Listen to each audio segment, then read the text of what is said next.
It's high school football on our brand new turf field, and we have popcorn. Cable 10 Game of the Week coming up next. Get a couple in. Let's see what they do. They've got 3rd and 3. First down's really irrelevant here. Let's see if they go to the air.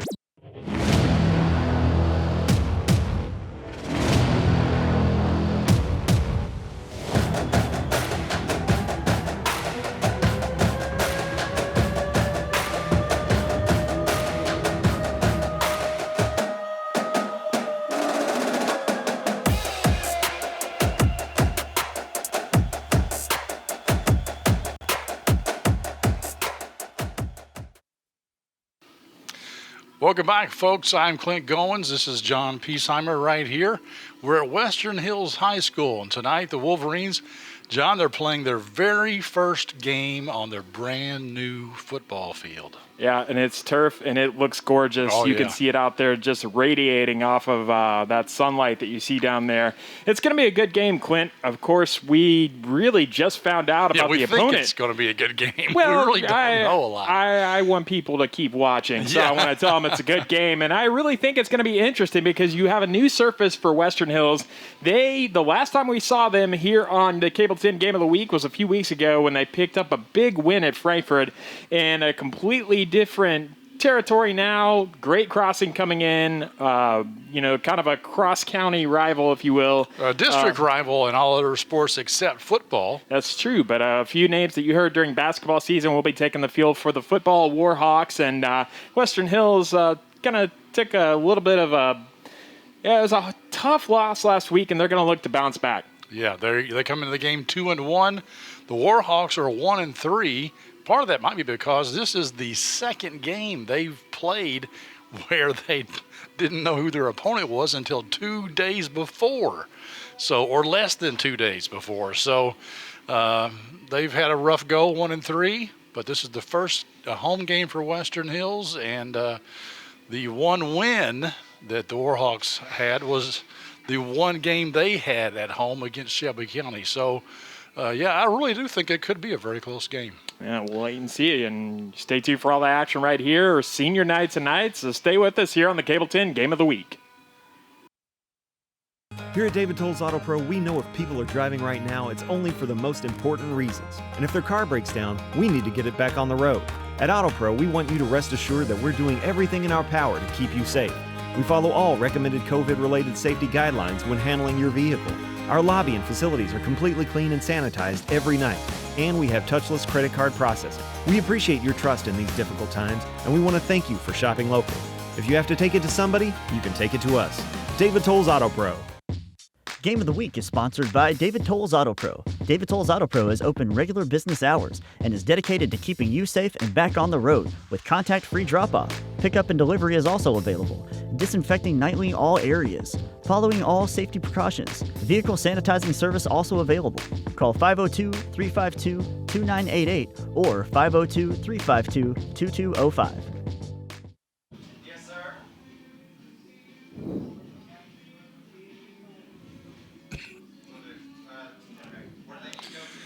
Welcome, everyone, to Western Hills High School. Clint Goins, John Piesheimer here. And, John,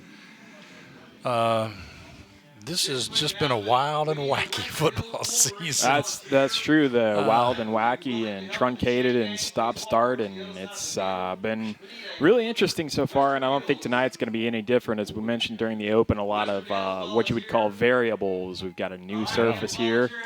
Teams that didn't think they were playing each other until about a day ago, and I think DeSales was supposed to be here. And as I was walking around before the game, I saw a gentleman in the DeSales hoodie who probably made a drive he shouldn't have. So it's going to be it's an interesting night for him and us as well. Yeah, that's true. Maybe if he turned around really quickly, get there before it's too late. But just a really intriguing matchup tonight. You've got great crossing coming on off a big win last week at Montgomery County, 40-48, the score on that. And with I messed up and said they beat Shelby County. I think. Hey, I was just gonna move along, but okay, go ahead. If you want to use this for a mea culpa. Mea culpa. Yeah, and we see Western Hills senior night tonight. Western Hills coming in 2-1, I believe the record is. Yes. Taking a loss at Henry County last week, but the last time we saw this Western Hills team, just they got out early on Frankfort High at Frankfort. They just hung around, just kept on, and that was a crazy game if anyone watched it. Yes. We see the senior night festivities here, really good for Western Hills to get a chance to break in this new field. It's obviously they're not going to have the full run of a season to go through it, but the seniors get a night, and just taking this opportunity to really just recognize this senior class who kind of unfair hand they've been dealt here in the last year of their football season. But we're going to put that out of our minds tonight, and I think we're going to have a really enjoyable game of football, Clint. Yeah, I mean, I'm just happy to be somewhere. This is only our second game we've done, and by this point, mid-October, we've already got 6 or 7 games under our belt, and this is just game 2. So I'm just happy to be here, happy they're playing football, happy they had popcorn at the concession stand, albeit microwaved, and the field looks awesome. And a bit of a chill in the air, and that is just the perfect atmosphere for Friday night football in Kentucky. Yes, football weather. Yeah. It is football weather, and I know it's supposed to get really cold tonight, supposedly around freezing, but right now it's not too bad, I don't think. As you I was noted going to earlier. say, yeah, obviously freezing isn't is not going to deter you from wearing sandals up to the press box. There, more man than I. That's all I can say. I like to wear sandals as long as I possibly can. Yeah. I may have to give them up sometime next week, but so far so good. As you saw there, we've got I guess what you might call by the way, we do want to thank Pizza Inn for delivering absolutely Pizza Inn hooking us up tonight. As they did opening the boxes. In the last game. Hey, I didn't get any of that one. Yeah. What's up with that? That was pretty good. I think there were a couple of slices of that left when I was there. So thank you, really Pizza happy Inn. that buffalo chicken pizza really hit the spot. Yeah, it was kind of, when they say something's more than the sum of its parts, that is the sum of its parts and much more. It looks good, tastes even better. So anyway, I lost my food. I lost my train of thought. So there's Mr. Columbia packing into the trailer. But anyway, we have a capacity crowd, which means we have about a fourth of the people here that the stands will hold. And we have a number on the just outside. I see 3 pickup trucks backed up with fans sitting in the back of them across the street, across the fence, I should say, over there. Fans watching the game that weren't allowed in otherwise. I noticed we had a few fans on the hill coming down here from the parking lot watching as well. A very DIY feel to this, just wherever you can get a seat, and everybody making the effort and a lot of spirit, and we like to see that, and we hope this game lives up to, gives them something to have made it worth their time, and it's definitely going to be interesting. We see Western Hills coming on right now. Western Hills last week, as we mentioned, I believe it was 16-13, taking that loss at Henry County, but a good season so far for Western Hills. There's head coach Don Miller, as we see the back of his balding head. He's going to hate me for saying that. Hey, you said it, not me. But you were mentioning the season they've done well, but the thing is, the one loss they have, unfortunately, is the one game that counts. That's a district game. So they played one district game so far. That was Henry County, and they lost it. There was supposed to be a district game tonight against DeSales. They're also in the same district, football district. But DeSales, I think, got a COVID case, so they couldn't make it down here. And we mentioned about this Great Crossing team, too, as we get ready for kickoff here. One big win last week, but that was their only one of the season. Taking a loss the other 3 times out. Right.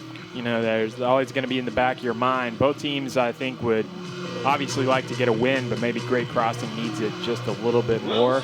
But Western Hills, they look good against Frankfort.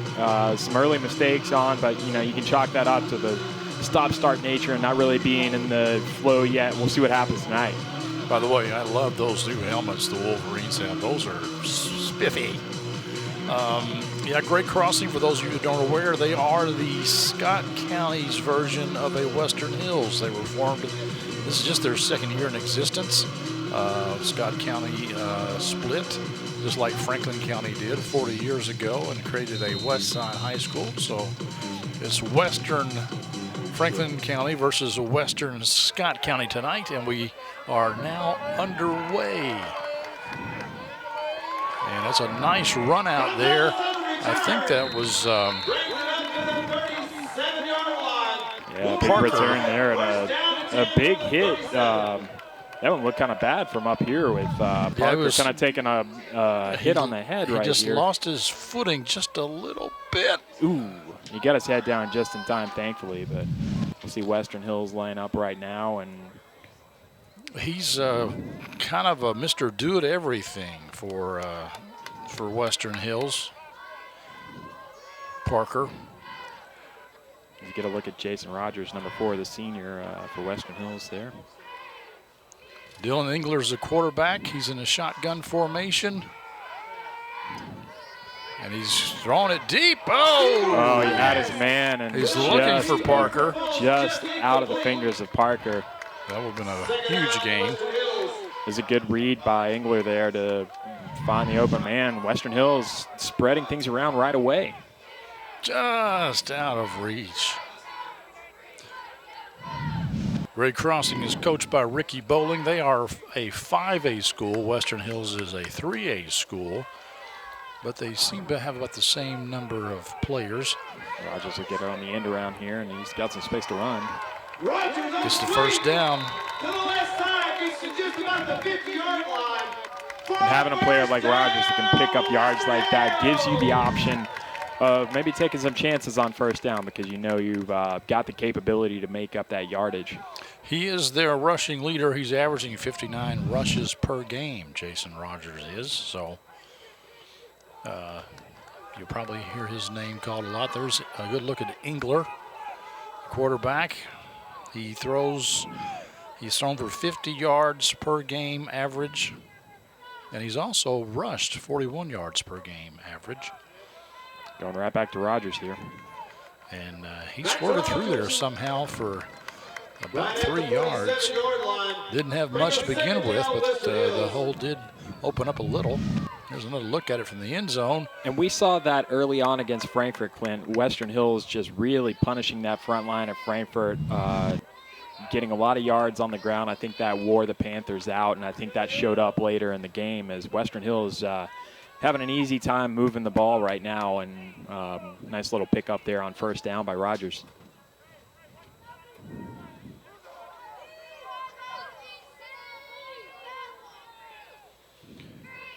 Look out for number 8 for the Warhawks. That's Caleb Perry as Engler keeps it. Caleb Perry is their Mr. Everything. I don't think he was involved on that play, but he is their tackle leader. And he averages, or has 57 tackles on the season. Nice running there by Engler, made the first man miss, and just keeping the ball moving down the field. Very makeable third down here. Engler checks his armband. 2 wideouts far side, 2 wideouts near side, 1 man in the backfield. And he gives it to that 1 man, and they read it all the way. I don't think he picked up anything. And Caleb Perry was involved on that tackle. Yeah, we saw Caleb Perry, of course, during the basketball season last year as well. Here you see number 8 making the tackle on Wolverine fullback Jacob Fields. I believe that was number 65 for Great Crossing, who made the initial hit that time. That would be Chase Little. Fields also one of the Wolverines' stellar inside linebackers. Or maybe that was Jacob Long, 66. No, 65. Engler on 4th down. He's going to make it, I think. They're not even going to measure. Nope. Got there. That's a gutsy quarterback keeper. It's a gutsy call. Good position on the field to make that call. And now momentum completely on your side. And if you can punch it in right now, what a way to start this game. Nice dive there at the end because it. If he hadn't lunged forward, I'm not real sure he would have gotten there. Yeah, Dylan English showing a lot of poise. There's Coach Miller.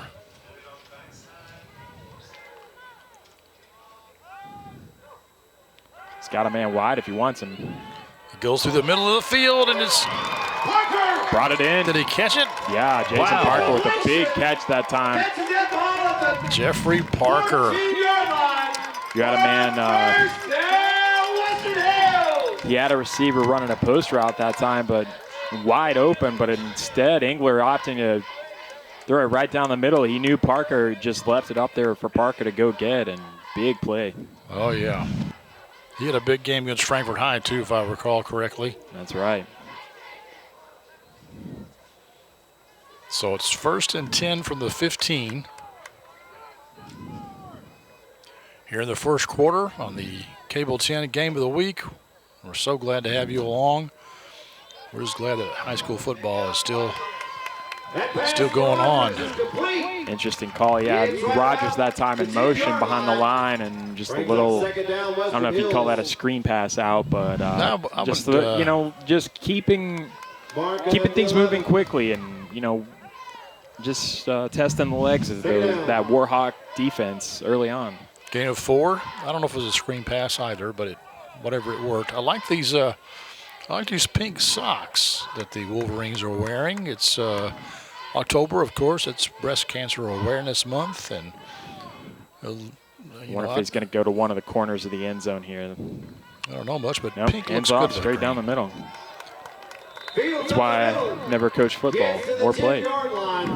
So Fields, again, the fullback, doesn't get much, if anything.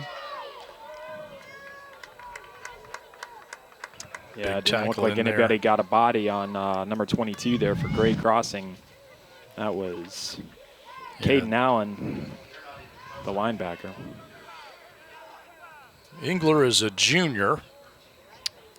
Parker, who made that great catch a while ago, is a senior. You got Rogers kind of lining up on the slot here.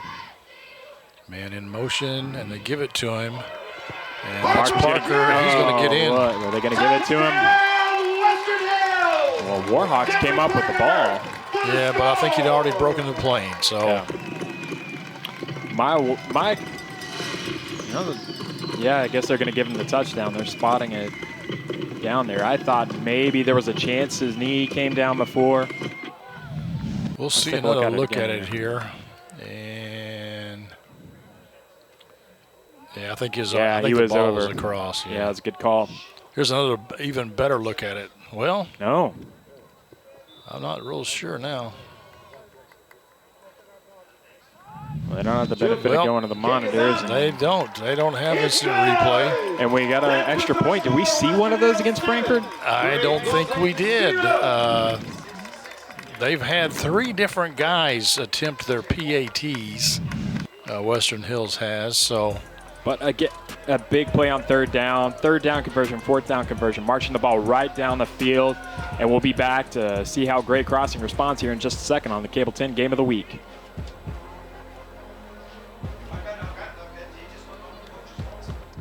The Family Dental Center is open and serving Frankfort's patients in a safe working environment, following all CDC recommended safety guidelines.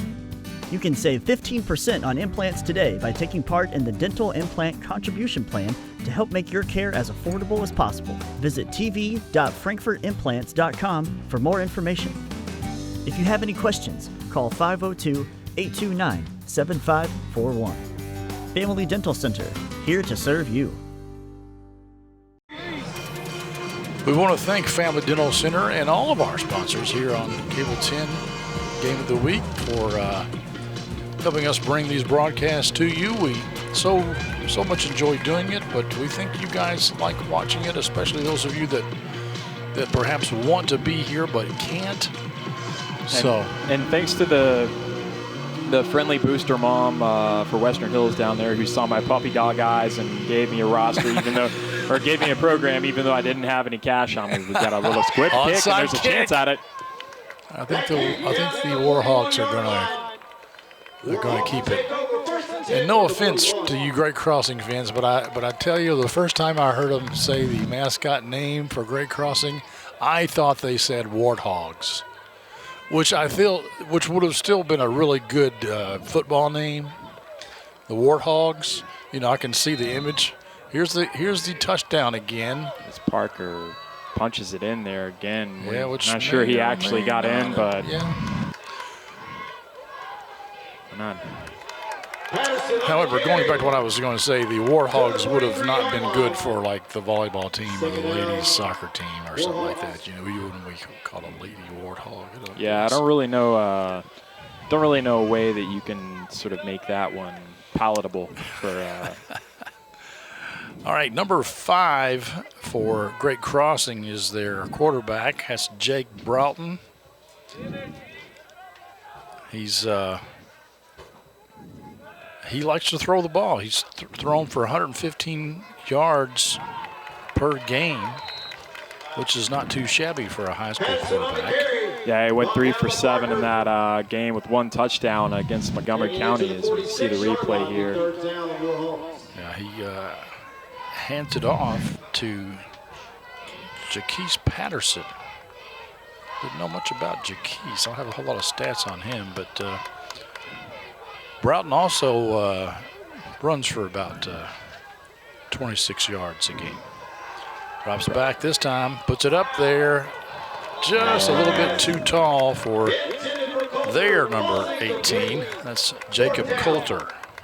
Yeah, on 3rd down, they had to pick up the yardage. They had to go to the air, so. Looks like they may punt it away here. Nice looking ball, and put it in the position. And I think maybe jumping just a little bit too early there to get to it. And he may have also heard footsteps because I think he knew he was going to take a hit. Yeah, perhaps so. That one almost fell into Wolverine hands that time.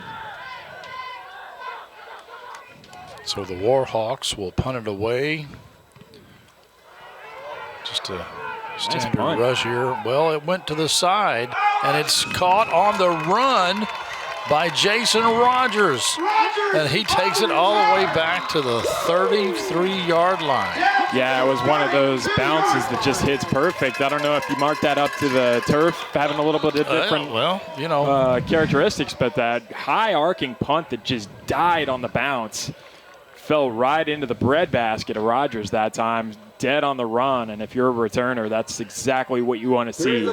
Set up nicely for him, but we'll see what happens here. There's a flag, unfortunately. I wonder if they're going to get a celebration because it's at the. Oh, it's against the Warhawks. I think that was a personal foul. If that's the case, that's a 15-yarder. And it pushes them even closer. Western Hills with a big chance to take this game by the throat early on. Yeah, that takes it all the way down to the 17-yard line. And this is a position where you can just. They haven't been able to stop you at the line of scrimmage so far. You can just grind down those. You've got a little bit of flexibility here. Here's the penalty. Take a look at that. Yeah. Oh, that's against Perry, I think. Just got to have a little bit more composure than that if you're Great Crossing. Engler thought about passing, takes the sack, flag on the play. Yeah, I'm wondering. And probably a hold. Usually he is back there. We'll see. Thought about it. Yeah, they're going to call that on. Trying to see where the. No, it's illegal procedure, oddly enough. And they, Great Crossing will decline that since. I've been waiting to see if Engler's going to look to one of those wide receivers kind of on the sidelines because they're in single coverage right now, and they've shown Western Hills has some desire to air the ball out tonight. Yeah, they've had a couple of good pass plays. Single coverage is usually what you get in high school football. Not all the time, but often. Engler's going to keep it himself. He's going to get some of those yards back, and he gets it down to about the 15, I think. It's about the 16-yard line. But it's interesting to me, Clint, that as these plays kind of develop, you've seen him throw it across the middle twice to Parker, and Parker's usually been in double or triple coverage. Well, that's true because well, I'm thinking like, you know, the safety will come up and everybody, you know, once the ball's in the air, all of the defenders. Everybody collapses. Yeah.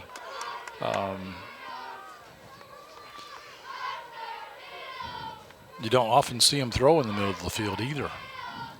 That's what surprises me. Surprise great crossing, too, it looks And I like. think that was Hit as he throws right there. Fourth down, Western Hills.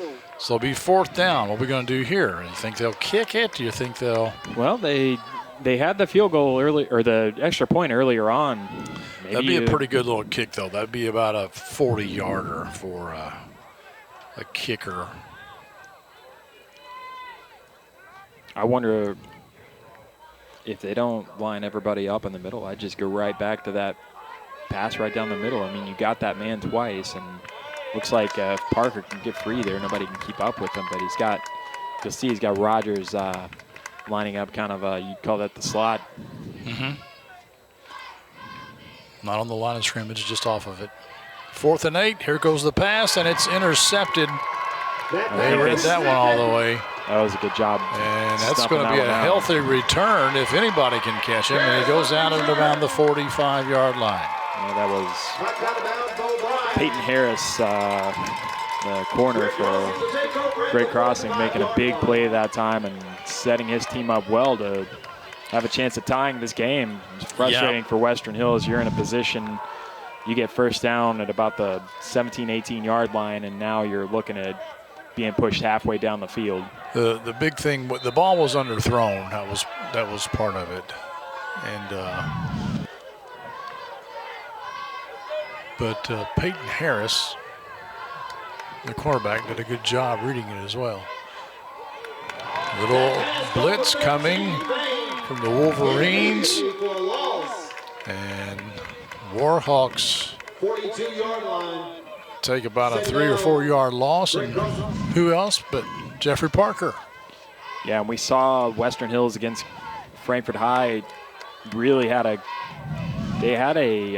good day of it on the defensive end, and just, you know, I think between the two teams that night they had about 10 interceptions.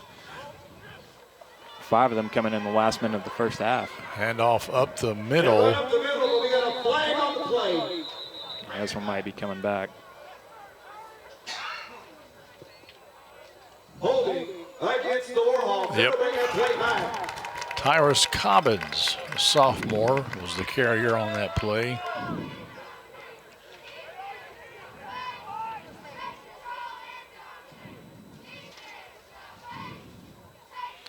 This will bring up second and Remain second down. 20.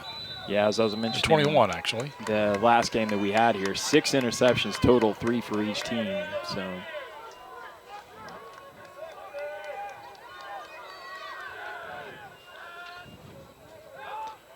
Broughton drops back. That's the screen pass there, and he gets through.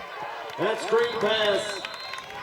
The famous Gage Hill on the tackle for Western Hills. 36-yard A line. lot of action, but only picked up about a yard.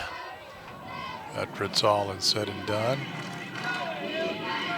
Yeah, I wonder if Great Crossing right now just trying to kind of run a few plays and get a little bit of rhythm going. And That was a good play by Gage Hill, the senior cornerback for Wolverines, to come up and make that tackle. the gleam off the helmets on those close-up shots kind of looks like a disco ball. Oh, that's a nice pass out to Perry, I believe. That's a great tackle by Rogers. Can't quite get there. Yeah, great tackle by Rogers to deny him the first down. If you're Great Crossing right now, you roll the dice. Well, 4th and 1, yeah, you got to go for it here, I think.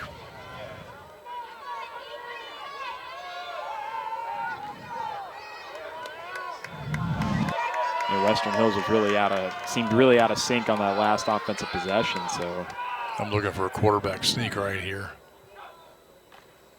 Nope. Straight up the middle and gets denied. What an excellent play By number 73, Britton Franklin, sophomore. Huge stop at the line of scrimmage. Britton Franklin just wrapped him up and denied him the first down. And as deflating as that last possession for the Wolverines might have been, now you have all that momentum back, and you can thank your defense for it. Yeah, big tackle. Britton, he got in there and he beat his man and got in there in the backfield quickly. As you wrapped said, up the ball carrier and huge tackle for just a sophomore. Yeah.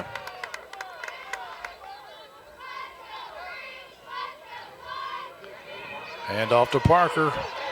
And Parker around the right side. picks up about 6. Just positive yardage. It seems like when they've had this much field to work with, they've gotten that on every play, and Parker might have gotten his bell rung a little bit. Getting up slow here. Getting a little bit of help from a great crossing player. That's nice. So he may have to undergo concussion protocol. We'll see here. He's grabbing the back of his neck, getting a drink of water. Certainly hope he's going to be okay. It's absolutely something you don't want to take any Yeah, chance he hit with. it was the knee. Caleb Perry's knee hit him in the back of the head. Yeah, he caught that knee to the back of the head, and then his head kind of went right into the turf. And the turf doesn't have quite as much give to it. And not as grass, no. Yeah. It has a truer bounce, but not as much give as grass. Handoff this time. And Caldwell on the carry. Britt on the carry. Demetrius Britt Third down, Western Hills. couldn't quite break the tackle. I'll tell you what, as many times as both teams have put the ball in the air, it seems like we've flown through this first quarter. Parker still out of the game, and he's looking in the stands. I think he says, "Hey, Mom." Take him. So the first quarter comes to an end, and the Wolverines lead 7-0, thanks in part to a great defense. Back in a second on Cable 10. Hello, my name is Greg with the State Tree Service, the name you know and trust. Over the past 60 years, the State Tree Service has become a name people know and trust in Central Kentucky. From tree removal, pruning, and stump grinding to debris cleanup, we are always available with our 24/7 emergency services. A State Tree Service is licensed and insured, and our mission is to provide safe, quality tree care at a fair rate. Give us a call at 502-229-5258 or go online for a free quote. Choose Ideal Roofing, backed by the Google Guarantee and 5-star Google reviews. Licensed and insured, Ideal Roofing specializes in storm damage and insurance claims and has an A+ Better Business Bureau rating. For the best in roofing, make the ideal choice. Ideal Roofing. Welcome back, folks, for quarter 2 here at Wolverine Stadium. At least that's what I'm calling it. I'm not sure what the official name is, but the Western Hills football field. Well, as one of the original alumni, you think I would know, wouldn't you? Well, I think you have the right to call it whatever you like. I think that's probably Is that what it is? If Okay. there's such a thing as a charter, that's probably in my defense, there was no football field here when I played here. We didn't get the football field until I think the mid-'80s.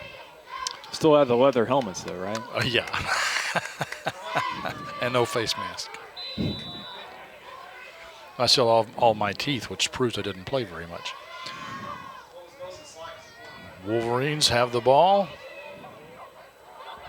It's Gage Hill. Gage Hill is going to scamper for a first down. Tough sledding right there by Gage Hill, getting across the, getting the first down. And that's what we've seen Western Hills have success with, just kind of punishing you on the ground. And nice little pickup that time. And Gage Hill had a big game so far. He has. Nice open field tackle to really kind of pin Western Hill, or pin Great Crossing back on the last drive. Successful really. Play they did have. Probably kept him from, and you think about that. If he had picked up 2 or 3 more yards, they nearly got that first down. Yeah. So they would. Yeah, they would have gotten. Little things make a big difference.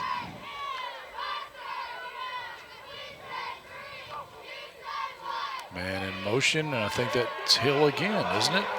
Well, this time Wrapped up now. This time he loses as much yards as he got the last time.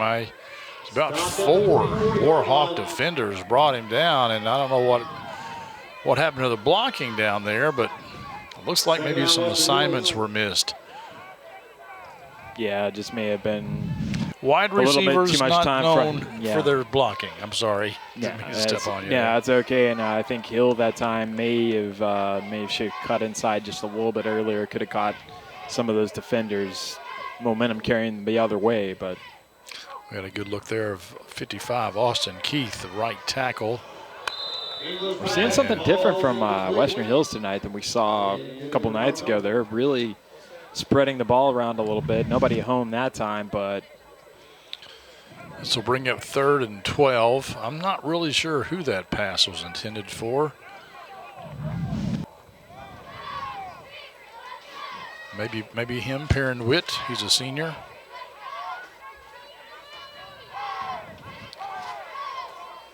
Two wideouts left, 2 wideouts right, and a man behind the quarterback. I think that's Jacob called Fields lining up behind. It's a pistol formation. Fields going to get the ball. Yep, and Fields on the carry. Fields has had a rough night carrying the ball so far. I think he's had 3 carries and maybe 0 yards. Of course, the thing is that that's not a fullback's job to get yardage. Most of the time he blocks, and you just want to hand it off to the fullback every now and then to keep the defense honest, to keep them from keying on the tailback all the time. Or The upshot here for Western Hills, a chance to, if they are going to punt it away, a chance to really pin Great Crossing back and let their defensive line, which has been pretty dominant so far, let them go to work. Rogers gets off a pretty nice punt. Gets it down to about the 22-yard line. The referee was backing up. He's in the 25. Okay, I was close. Nice punt, though, by Jason Rogers. Also another one of the seniors, number 4, here at Western Hills, honored before the game.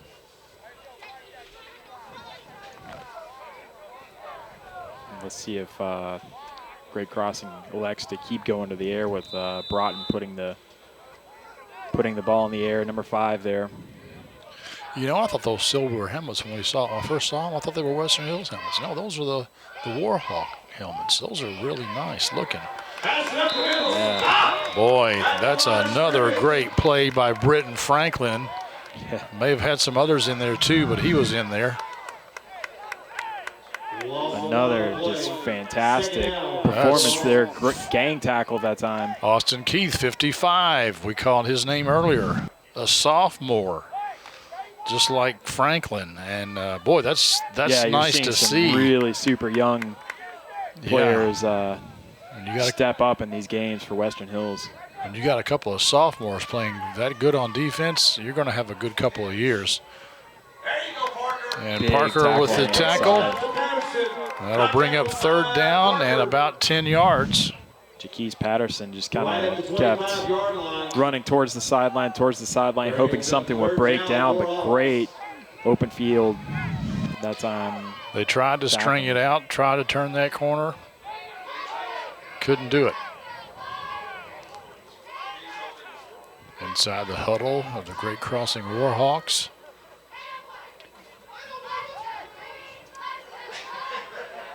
Man, silver on those helmets. Broughton fakes a pitch, puts it up in the air, a little screen pass, and that's going to be close to a 1st down, but I don't think he made it. This will bring up 4th and a little bit, and I wonder what they will do. Since they didn't get it last time they tried a 4th and 1. Yeah, big tackle by Fields that time. And the distance goal doesn't really is a little bit tougher for them, but they that try time to I think sneak they're again. Yeah, I think they're going to get it this yeah, time. I think they probably just got it. We'll have to see where they spot it. They probably should have done that last time when they handed it off. I think I don't have any stats in front of me, but I think that percentage-wise, quarterback keeper is the best bet to go when you're looking for under a yard.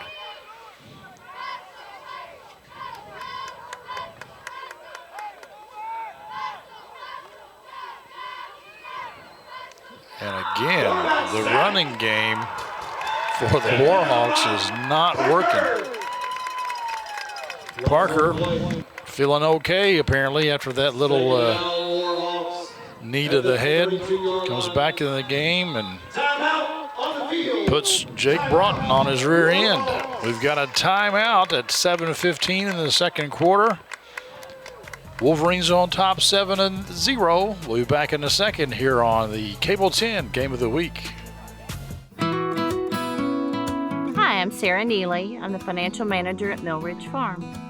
Whenever you transition financial institutions, there's a tremendous amount of paperwork involved. Traditional banks streamlined this paperwork and they just made it very simple. Traditional Bank is a locally owned bank that allows us to operate on an international platform. They make my life better, they make my job easier, and they make Mill Ridge a better place.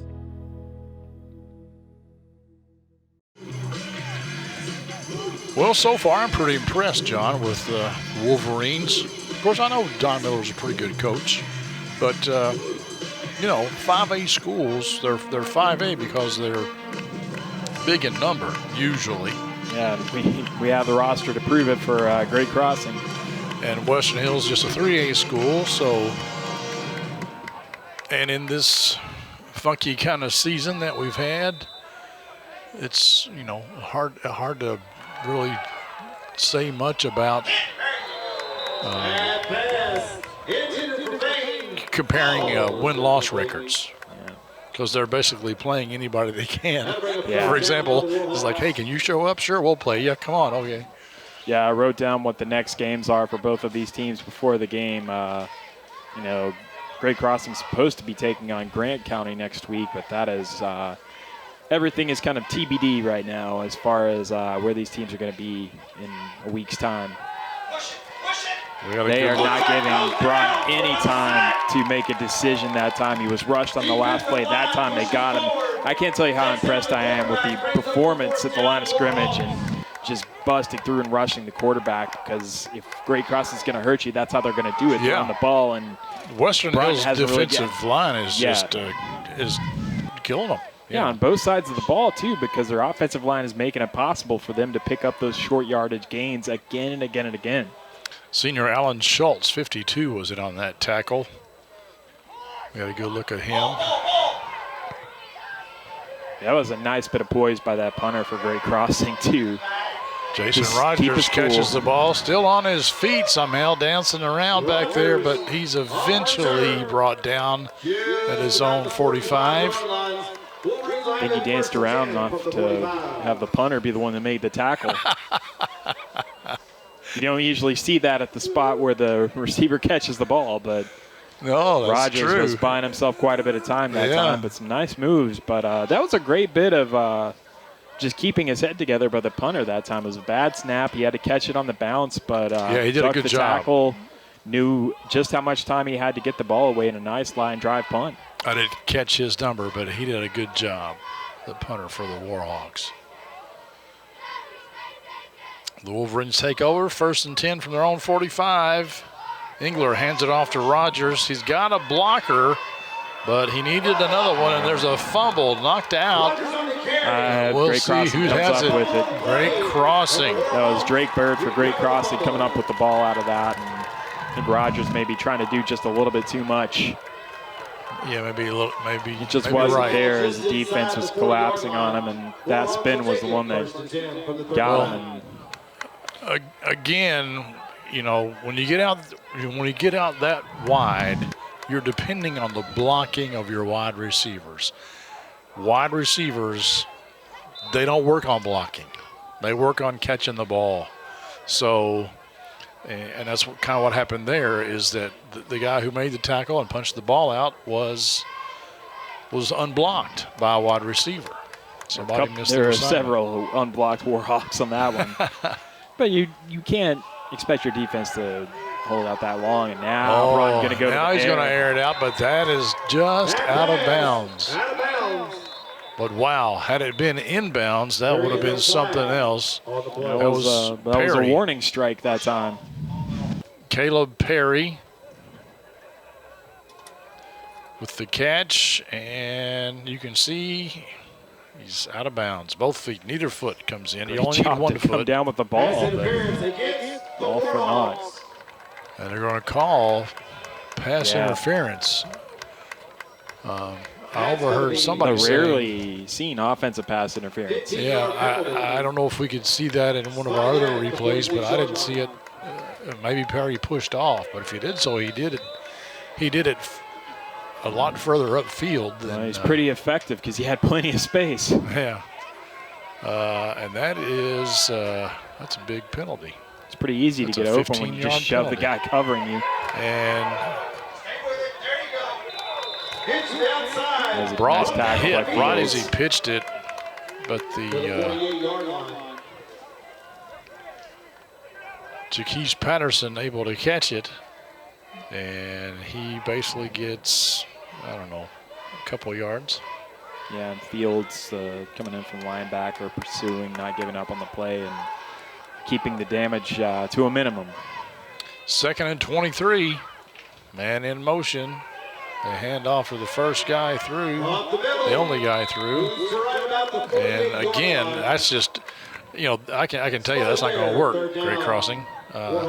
You're not going to be able to run the ball up the middle. I'm sorry. Not tonight. Not the way this Western Hills Wolverine line has been just dominating. Oh, look at Dylan McGahee that time. That was Fields in on the tackle.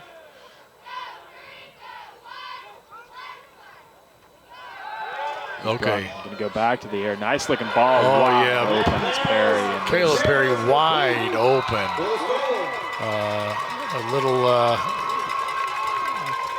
Maybe a little confusion in the defensive back department. And maybe, trying to run the ball up the field, it's not going to work, but you're kind of lulling them into a false sense of security. And then. Yeah, we had, Western Hills had nobody over on the other side, and we had two guys on this one side. So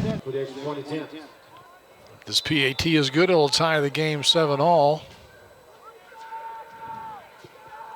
And that shows you just how quickly things can change, John.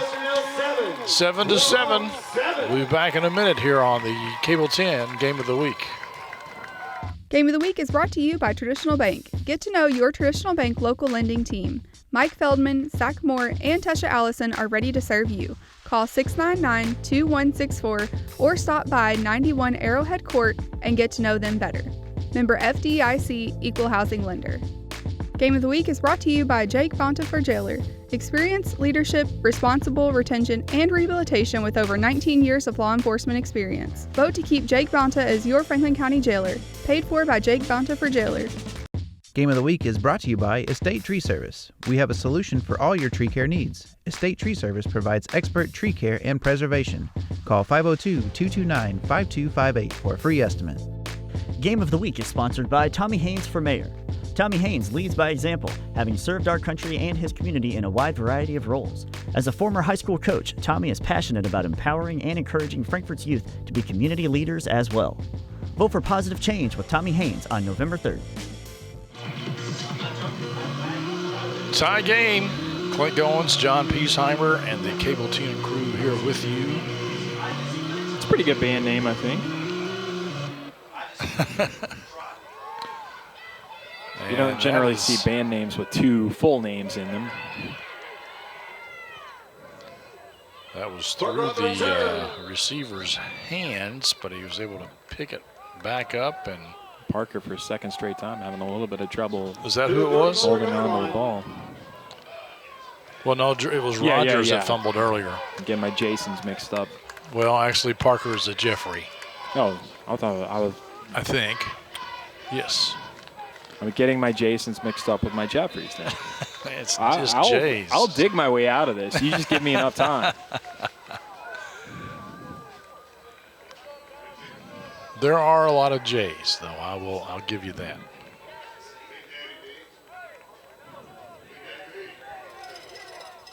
Kind of like everyone I tell growing up with your name being John, you can't throw a rock without hitting one of us. That's true.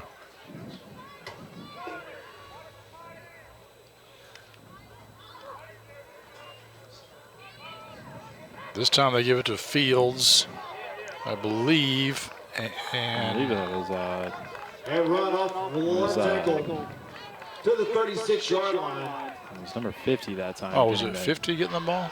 Yes. Yeah, Gabe Goodpaster is who I have on my roster. Good pass on the carry. Our friends here in the booth confirming that for me. He's lining up behind They QB gave him again a couple now. of yards. Maybe they've seen something here that they can exploit. It's good size for a freshman. Goodpaster's a freshman. He sure is. Wow, he's a big kid. 2nd and 8 now for the Wolverines. Engler on the keeper. I think it may have been a busted play. Yeah, it looked like he Spotting the ball, 36 read one direction and his blocking was going the other because they said Goodpaster up there next to him who was going to be the block on that, and Engler didn't follow him on that. May have seen something breaking down and kind of did a good job just to almost get back to the line of scrimmage. Yeah, it's 3rd and 8 now.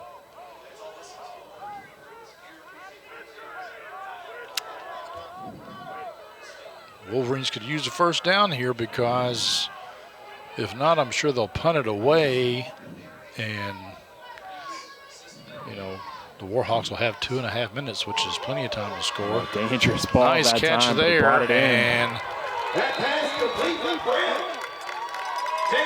Demetrius Britt with the catch, and he does get the first down. Engler took a hit on that one, as you see. He's stuck in there.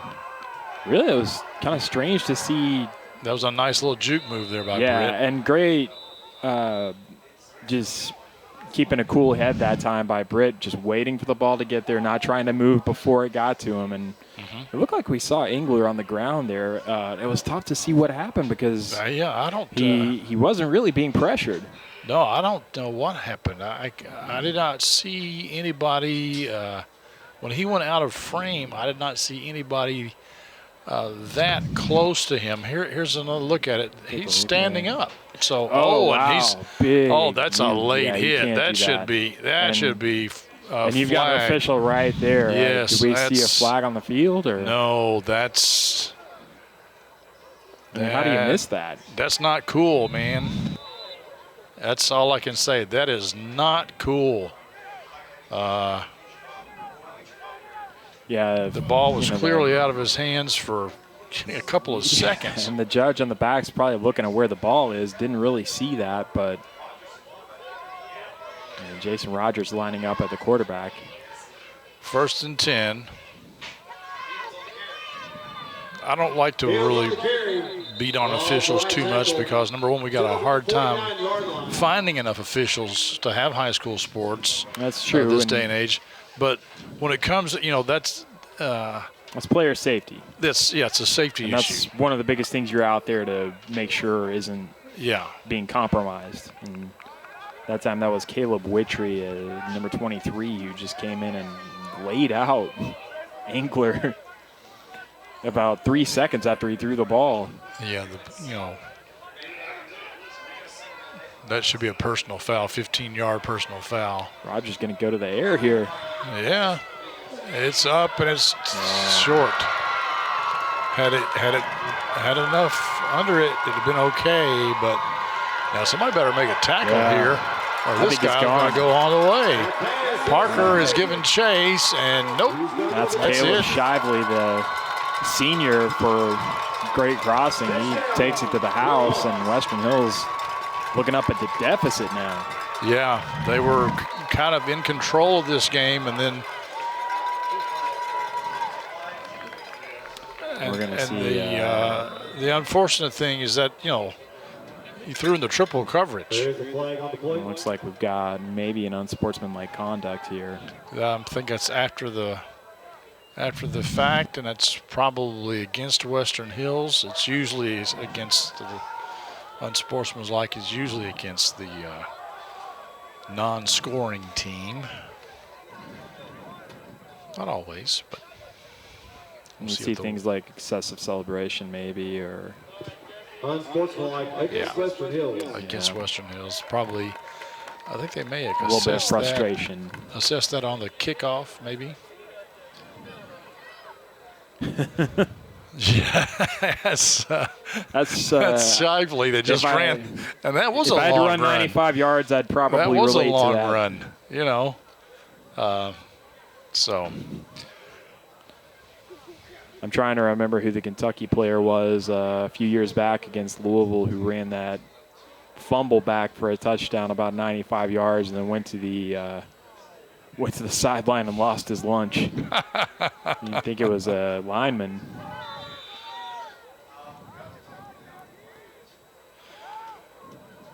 Snap is good, the set is down, and the kick is between the uprights. It's 14-7, the Gray Crossing Warhawks on top of the West Hills Wolverines here late in the first half on the Cable 10 Game of the Week. Game of the Week is brought to you by Family Dental Center, serving Frankfort for over 30 years with over 100 years of experience. Call us today for your next appointment at 791-8950. Family Dental Center, let us make you smile. Game of the Week is brought to you by Anna Marie Rosen for City Commission. Anna Marie Rosen is running for Frankfort City Commission to advocate for you. She will work to increase transparency and honesty in our city government. Vote for Anna Marie Rosen starting now through November 3rd. Paid for by Anna Marie Rosen for City Commission, a proven advocate for Frankfort. Welcome back, folks, here at Western Hills High School. Wolverines led 7-0 at the end of the first quarter. Now they're down 14-7. They coughed the ball up with a fumble, and then that resulted in a score eventually, I believe. Yeah. And then they threw an interception. Yeah, and Rogers that time can't fault the ambition, trying to go for a lot, and he had a man, but I think just saw him and let go of the ball about 4 or 5 seconds too late. The defense had already really kind of snuffed that play out and didn't put enough air under the ball to get past him. And in case you're wondering why Great Crossing was kicking off on the other side of the field, it's because of an unsportsmanlike conduct penalty against the Wolverines. And when you're kicking off from the 45-yard line of the other team, it's pretty easy to hit it through the back of the end zone. So with 1:22 here, Western Hills giving up the ball to start up the second half. It'll be interesting to see whether Don Miller trusts his defense to make a stop coming back and just kind of plays it conservatively here, or whether they try to get some points on the board before halftime. Obviously, you'd want to try to do that, but how much are you really willing to risk? As we saw last time, and is that Engler back in the game? I think Engler is back in the game, I think. He's going to keep it. Got a little bit of room to run here. Or was that Rogers? No, that was Engler.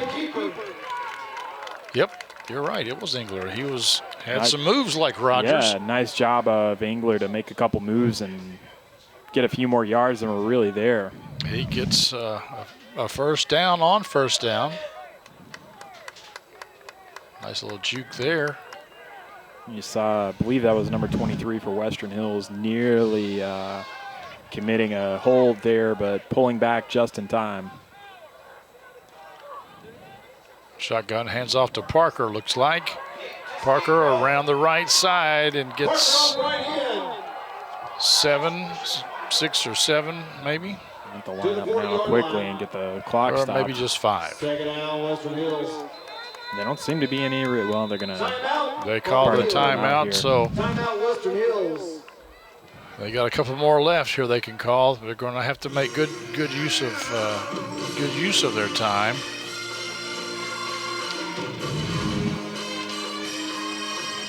And, you know, sometimes we've kind of felt like Western Hills not really willing or able to throw the ball in these kind of situations, but we've seen them definitely be willing to tonight. Successfully in their first couple of drives. We'll see if they can put anything together here. Definitely, if you could even just get yourself in a position to maybe get a field goal. Again, we don't really know what their kicking situation is like as far as how close they'd have to get to make that a realistic possibility. But right now, momentum's headed the opposite direction. So if you can get some points on the board here before halftime, that is a big salve to that wound. Yeah, but they're going to need at least 2 big plays to get there. They're not going to be able to do it in the fashion that they got the touchdown earlier. They're going to need, a couple of plays that, and Rogers fumbles again. He gets it back. Rogers has had a rough couple plays. Loses yards on that play, and I don't know, Miller may just decide to, let's just take a knee.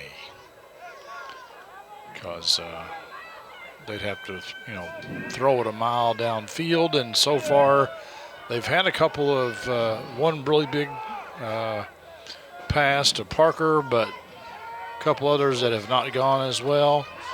England's going to keep it himself, and somebody delivered a nice block, and they're going to throw a flag at that. That was Parker. That looked pretty clean to me. Yeah, I didn't see any problem with that, and I mean, it wasn't behind the play. No. Let's look at it again here. Let's take a look at this again as England comes down.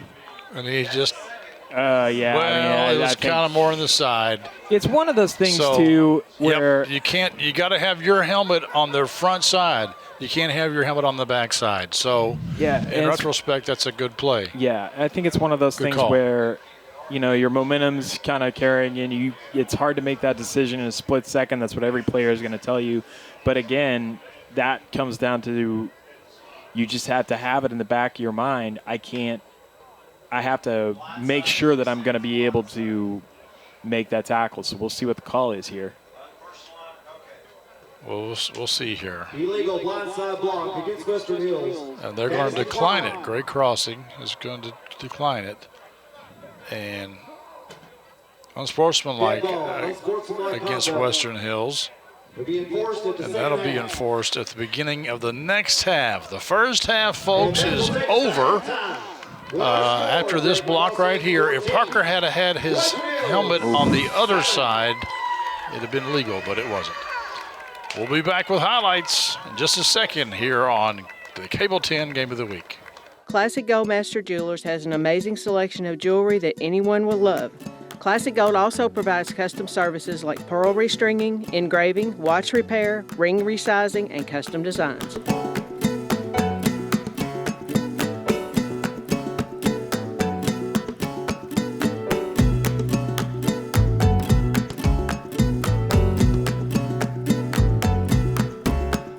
Classic Goldmaster Jewelers, 859 East Main Street. The Game of the Week halftime show is brought to you by Classic Gold. Art carved class rings are available at Classic Gold Master Jewelers, 859 East Main Street.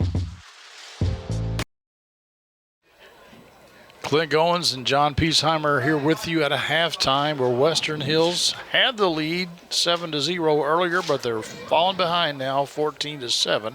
Yeah, really dominated right up until about the 10 minutes to go in the second quarter part of the game, and then just a couple big plays for Greg Crossing on offense and defense, and that's made the difference so far. And a couple of turnovers by Western Hills. As you saw there, they were cheering on the seniors. It is senior night. That's Igler, the quarterback, with a nice first down move, and then a nice pass to Parker. And here they scored, although upon further review, he may not have actually broken the plane, but it was close enough. That's a good heads-up play by Rogers that time to catch, kind of reading the flight of the ball and catching it on the bounce. Big gain. Yes, and the defensive line doing a great job for Western Hills. And really overall, the Western Hills defense has played pretty good, but they have given up a couple of 2 big pass plays, and that is what got the Warhawks of Great Crossing into the game. That's a nice tackle there. Softening them up. Another nice tackle in the backfield. But it's really a couple of turnovers. An interception that was run back for a touchdown by Great Crossing. And then a fumble by Jason Rogers of Western Hills that then eventually turned into a touchdown for Great Crossing. And that's why. Here's what you see. That's the play you were just referring to, Clint. Yeah. A big play call that time, because really the first time they'd really taken a shot downfield. And our defensive backfield was mixed up. Too many guys on one side of the field and not anyone on the other side. And as soon as Broughton started getting time to throw the ball, he made the Wolverines pay. And then, as mentioned,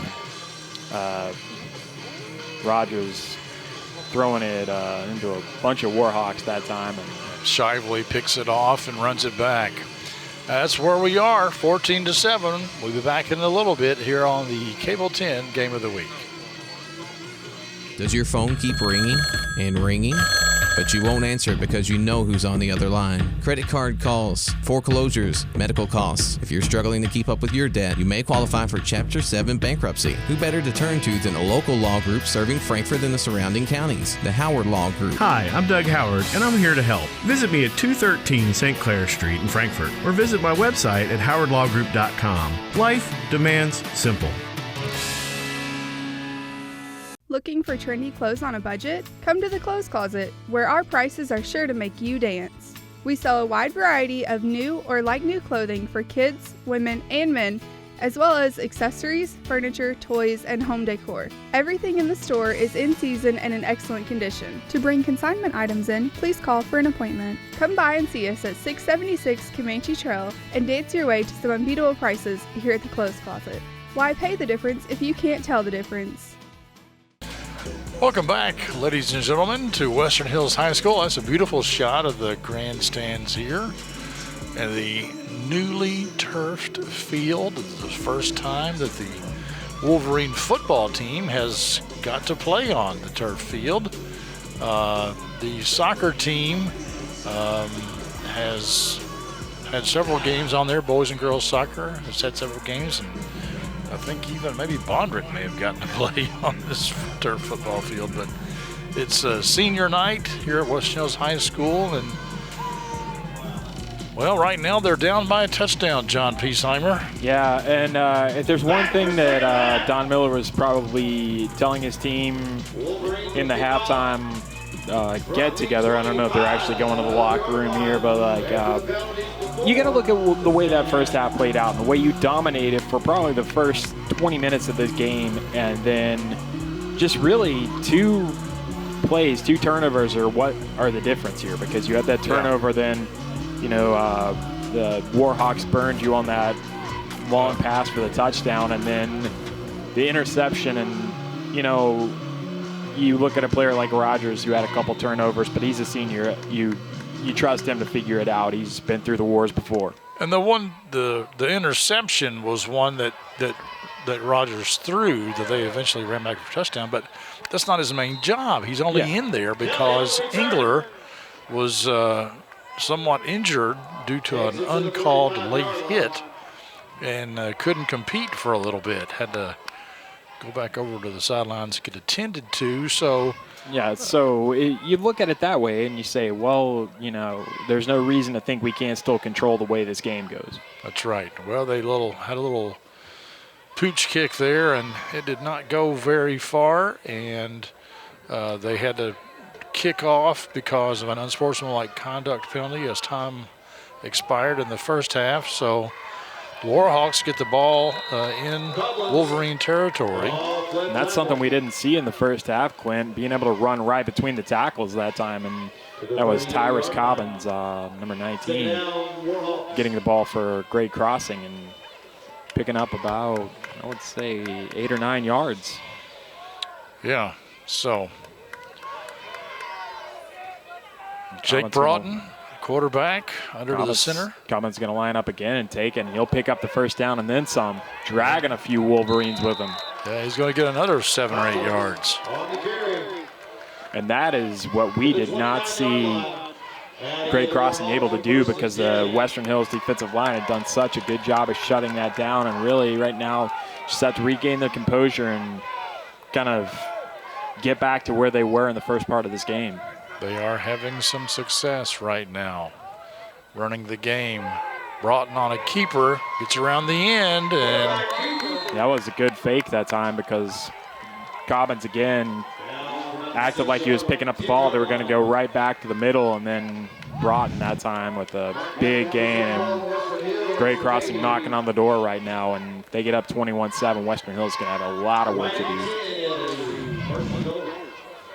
Great Crossing may have had a little bit of a talking to at halftime and made some adjustments.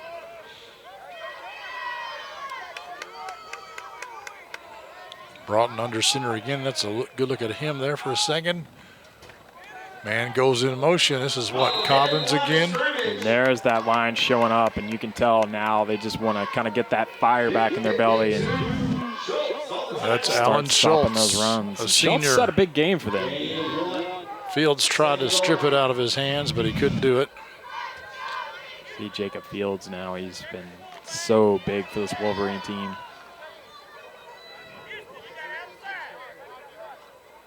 There's Jake Broughton. Cobbins lining up again behind him. And a nice little reverse play. And Casey Fain will walk in to the end zone. Yep. Great Crossing just coming right out and punching Western Hills in the mouth. There's no other way to put it. Yeah.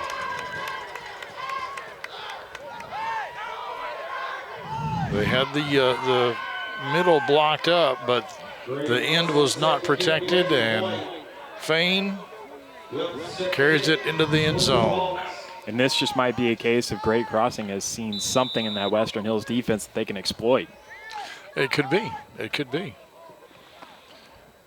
The kick is up, and it looks like it's going to be good from here, and it is 21-7 now as the Warhawks of Great Crossing are taking control of this one. Back in a minute here on the Cable 10 Game of the Week. This bed's too hard. This bed's too soft. This bed's just right. Because he bought his mattress at Pierre's Furniture and Mattress Shop. We offer free delivery and setup and free removal of your old bedding. Come check out our new store. It's just right. I'd like to invite you in to Pierre's Furniture at this time during our moving sale where the prices are just right.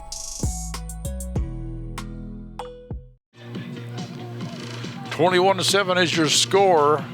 The Warhawks of Great Crossing High School have come down here in short fashion and put another touchdown on the board. And you know how I was telling you, you take away those two big plays and it's pretty much even going in the first half. Well, you can't say that anymore. Western Hills came out.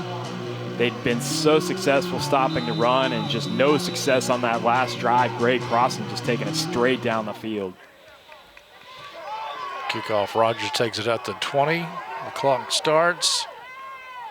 Rogers still on his feet, but slips and falls at the 35. And it's going to be big for Rogers to see how he can shake off kind of the way that first half ended for him. Made a man miss there, had some running room, just slipped a little bit. And, we've talked about what's the effect that the turf's going to have. And, you don't really, it's not making excuses. It's a completely different proposition. Yeah, it's just different. And you see it in the way the ball bounces, and you see in the way that guys who are used to having a little bit of traction don't have it anymore, or that sort of thing. Engler drops back, got a receiver wide open, close to the first down. That was a nice decision by Engler. He had time to work that time, made a good read, and wide open that time was. Here's another look from the number 38 to Perrin Witt. The Whitehead Hancock replay. And they gave him the first down. Was that? I think that was Parker on the catch. Is that right? It was Witt, Perrin Witt.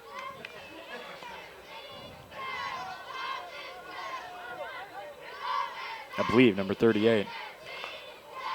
Oh, Perrin Witt. Okay. I saw the 8. Didn't see good the passer again. We saw him with a nice little run in the first half, and picks up 5 here. The freshman. Yeah, I'm sure that makes Coach Miller happy. And we've been calling a lot of freshmen and sophomores names tonight, and you know this season.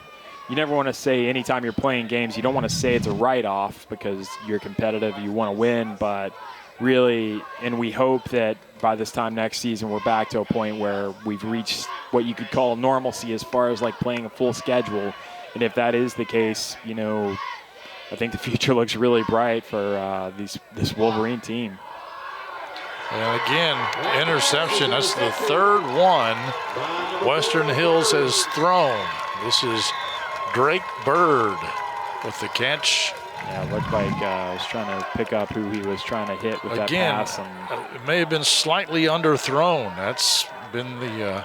as we see some of the turnovers the Western Hills have had tonight. Fumble by Rogers. Parker dropped that one, picked it back up. That was a nice catch and run there, but that's where Engler got hurt on the late hit. And then that forced Rogers into the QB role, and just like you said, Clint, not really his wheelhouse, and threw a nice looking ball that time, but it was about 10 yards behind, and they'd already covered the receiver. 1st and 10 for the Warhawks from the 45. That's Caleb Perry, and he's still on his feet. What a burst of speed. Change of speed that time, and just walks in. And shook off a couple of potential tackles down there, too. They score again. That is just a huge run by Caleb Perry. Yeah. Really impressive athleticism. I thought for sure he'd step out of bounds after a couple of those hits, but no, he managed to stay on his feet and stay in. Credit to Great Crossing. They've come out and in 4 minutes completely turned this game on its head. Oh, yeah. I mean, Western Hills not looking good for the Wolverines right now. Here's another look at it from the end zone. And they've done it on the ground too, Clint, which is not something that we expected, seeing how the first half played out. Shakes Parker off, shakes 2 more tackles off. That's Caleb Perry's 2nd touchdown on the night, 1 rushing, 1 passing. Another good PAT, and Great Crossing now up by 3 touchdowns over the West Hills Wolverines with 8:30 remaining in the 3rd. This is the Cable 10 Game of the Week. Welcome to Candy's Closet. I'm Candy, and I'd like to invite you to come shop here at Candy's Closet. We have name brand items up to 80% off retail. We feature men's and women's clothing, shoes, purses, jewelry, and accessories. We're located at 706 East Main. Turn on Aspen Drive. See you soon. Want a deal that's super sweet? Candy's prices just can't be beat. Shop at Candy's. We want to thank Candy's Closet and all of our other sponsors here on the Cable 10 Game of the Week for helping bring this ball game to you. As many of you would like to attend but are unable to attend in this pandemic situation.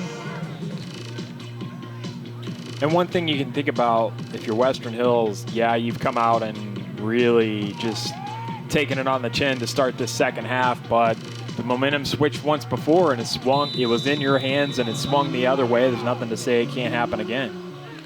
Another little pooch kick to the flat. Is that Rogers over there again or no? That looks like that was 42 Clay Woodson. Around the 43-yard line. Okay. Did a nice job hauling that in and picking up a couple yards. I'm having a hard time seeing numbers, folks, because I am sitting in the worst press box in Central Kentucky. Mike Heller, the PA guy up here for a long time, has said he's going to try to next season get these walls taken down to where you can actually see some things. But we do have the benefit of everybody in the truck and our great people here on the Cable 10 crew never missing a beat. Low snap. Engler passes out to Rogers, catches it, tries to shake somebody off. Can't do it. That was a great job by Rogers, just being able to pull that ball in over his shoulder. Really tough catch to make. And, you know, there's always kind of the fear when you're catching that pass like that if somebody's picked that up and they're really rushing you, that you're going to take a nasty hit. But stuck in there, got it. I mean, good read by number 10, Peyton Harris, the defensive back.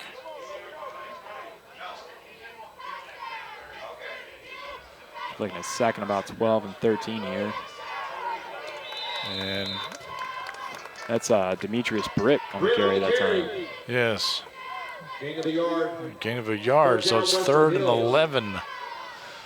Wolverine offense hasn't gotten things started yet in the second half. And this is just the exact opposite of the way that we saw this game start. Great Crossing doing to Western Hills, really what Western Hills did to Great Crossing to kick off this game. Just moving the ball down the field at will and stopping the other team from being able to do the same, just dominating the line of scrimmage. Engler hands off to Rogers around the left end, and he coughs up the ball. Wow. And that's going to be the aforementioned Peyton Harris bringing it in for a touchdown, and we've got... I want to see that hit again because, you know, we've got another time with Rogers losing the ball, but, I mean, the kind of hit he took on that tackle, you can He's see on the ground what here, happened. I think. Let's see. Nope, that was just stripped. That's just a great defensive play by Caleb Perry again. How many times are we going to call his name tonight? But he has really shown up in this game, especially in the second half. We have Rogers down right now. We think it's Rogers down. I don't know. He didn't really take that much of a hit unless he's, you know. It looks like maybe. So, holding his hand. Could that have been what kind of caused him to lose control? I don't think so. I think just Perry got his hand in there and stripped it away. But Caleb Perry just really, really dominating this second half. Yeah. So now it's 34-7. Here's another look at it from one of our up cams. And he just strips the ball. Yeah, it was actually the opposite hand that he was carrying the ball. Yeah.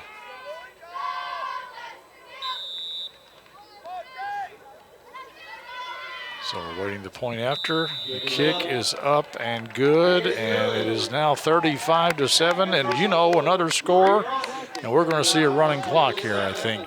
I don't think anybody predicted that when we started the second half. No. But I think. So, hang tough, folks. We'll be back in a second here on Cable 10 Game of the Week. The people of Frankfort are ready for growth in our community. We need strong leaders who can help bring real changes to our city. Kyle Thompson is ready for the challenge. He's a strong supporter of law enforcement and wants to provide proper funding for our police and emergency services to reduce crime rates. Kyle also plans to work in cooperation with the county to revitalize our parks. It is important to provide for the well-being of all of our Frankfort families. Kyle is ready to take on all of this and more. Make your voice heard and vote Kyle Thompson for City Commission. 6:48 left to go in the third here at Western Hills as they host Great Crossing. They were supposed to play a district opponent, DeSales High School out of Louisville, which is a pretty good team. I mean, they were in the state playoff finals. They may have won a couple of years ago. But thanks to COVID, they had to bail, and luckily Great Crossing was available. Great Crossing High School is in the district in every other sport except for football. They're in the 41st district. And thanks to Caleb Perry for Great Crossing, what was a really competitive game is now a rout by the Warhawks. Oh, nice run here. Brings it back to the 43-yard line. And, you know, Western Hills are, you know, Coach Miller's going to want to see how his team responds to just an absolute punch in the gut. That's Demetrius Britt on the carry. whether or not they're able to really just keep their heads up and keep fighting. Here's a good look from the end zone camera. Yeah, great looks all around. We've come to expect nothing less from our camera people here at Kibble 10. But, yeah, I think Western Hills is seeing what Montgomery County saw last week. Perhaps so.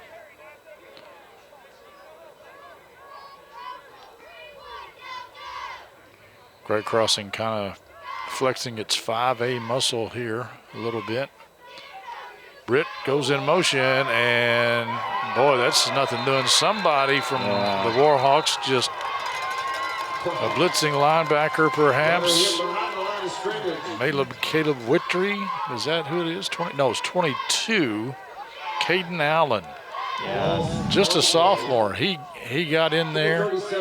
Here's another look at the injury on Rogers. They say it's his right shoulder. Yeah, and we certainly... and that's where the hit was. Okay, I thought he was holding his hand. We certainly don't want to have him be hurt in what looks like it might be a losing effort, especially. We don't want anybody hurt. Yeah. But it's a tough night for Rogers. Engler out of the pocket, makes a nice pass, and big hit that time. Yes, Parker, I think he was able to hold on, but he paid for it. And coming in with the hit was Drake Boyd, a sophomore for the Warhawks, and whatever Coach Ricky Bowling gave his team at halftime in that team talk, needs to bottle it up and sell it, because they have come out with a fire that we did not see any sign of in the first half. That coach was pumped on the other side, too, for Great Crossing. He was hopping up and down. But positive yardage for Western Hills. And 3rd and 6, it's doable.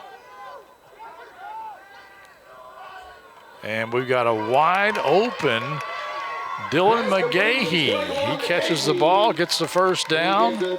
And that's what you're going to have to do if you want to have any chance of getting back in that game. And this is reminiscent of the first quarter for Western Hills now, so. Nice looking ball, wide open. But they got a long way to go here to get back in this game, down by 4 touchdowns at the moment. And I remember what someone told me about a big job, compared it to the only way you can eat an elephant is one forkful at a time. That's true. All right, on the carry for the Western Hills is Jaden Youngblood. We hadn't called his name yet tonight. No. Was pretty impressive for, I believe, a freshman. Yes, I think Jaden is a freshman. You may recall the name Youngblood. He's a sophomore. My guess is his brother was the one that played quarterback a couple of years ago when the Wolverines had a very good team with Mr. Football on their team. So, Wandale Robinson.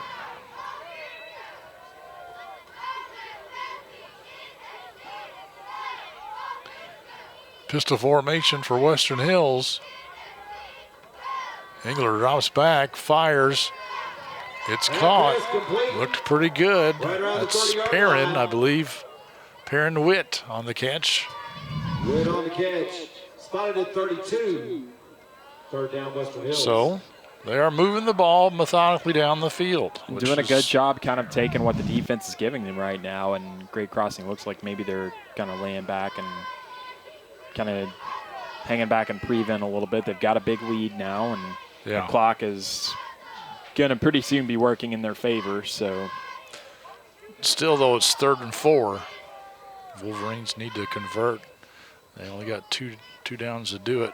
Engler on the keeper, not going to make it. Engler on the keeper. Going to be about a yard short at least, maybe 2. But we have seen this Western Hills team also capable of forcing turnovers. And that's always the X factor in this. I mean, we've seen it play out in front of us tonight. And I believe they had 5 turnovers total that they forced against Frankfort High.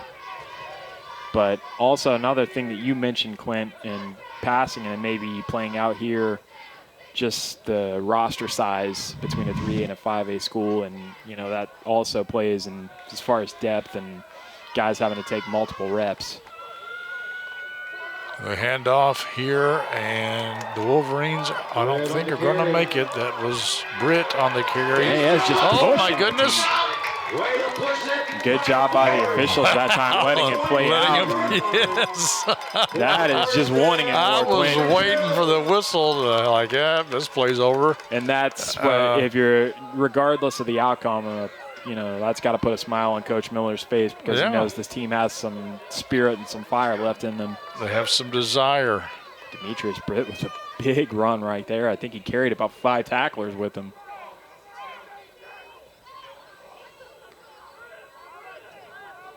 Two minutes to go here in the third. Engler checking his wristband, making the play call. Fields back in the backfield with him. One wide out on the left side. Engler avoids that one, avoids another one, still on his feet, but he is eventually brought down by number 27, and I don't have a 27 on my roster for Great Crossing. And the thing about that too, and you see Engler getting up holding his arm. It's not a good sign, but the thing about that is too, if Fields hadn't been there laying a block in, I think you would have gotten sacked a lot sooner. Just great pressure by a Great Crossing. Yes. So we're sorry, Mr. number 27, whoever you may be.